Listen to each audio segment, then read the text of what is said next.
Another day, another basketball stories na naman ang pagkukwentuhan natin. At ngayon nga ay pag-uusapan natin ang balitang nagsalita na nga po si Stephen Curry sa kanilang bagong big man at ang balitang may tatanggalin na nga po ngayon, ang Los Angeles Lakers. Hati nga po ang naging opinyon ng mga fans ng Golden State Warriors sa pagkuha ng kanilang team sa kanilang ika-11th overall pick na si Axel Borg. May iba pa nga po dito ang natuwa dahil magagamit nga na po nila ito bilang kanilang pinakabagong power forward na siyang makakatulong sa kanilang kupunan. Pero may ilan rin naman nga po dito ang hindi sumang-ayon sa naging desisyon ng Warriors dahil mas gusto nga na po nilang kunin ang 7'4" na big man na si Aday Mara na pinabayaan na lang nga po nilang kunin ng OKC Thunder. Ngunit kung si Stephen Curry nga na po ang tatanungin, malaki rin naman nga na po ang kanyang tiwala sa naging desisyon ng kanilang front office ngayong 2026 NBA Draft. Gayong excited na rin naman nga na po siyang makasama ang kanilang bagong rookie na si Axel Borg.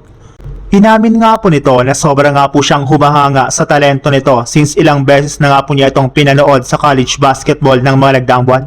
At naniniwala nga po siya na babagay ito sa playing style ng Golden State Warriors ngayong season. Sa ibang balita naman, imbis nga po na sentro ang kunin ng Lakers sa first round ng 2026 NBA Draft, ay mas pinili nga po ni Coach JJ Redick na kumuha ng isang 6'5" na guard at wingman sa katauhan ni Cameron Carr bilang kanilang ika-24th pick. Kaya hindi na nga po naiwasan pa ng ilan sa mga fans ng Lakers na mapailing sa ginawang ito ng kanilang kupunan.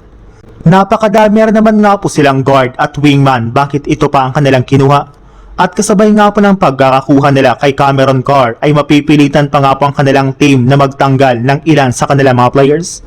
At kabilang nga po sa kanilang mga tatanggalin ay sina Nick Smith Jr. na inaasang hindi na nga po nila kukunin pa sa pagpasok nito sa free agency market.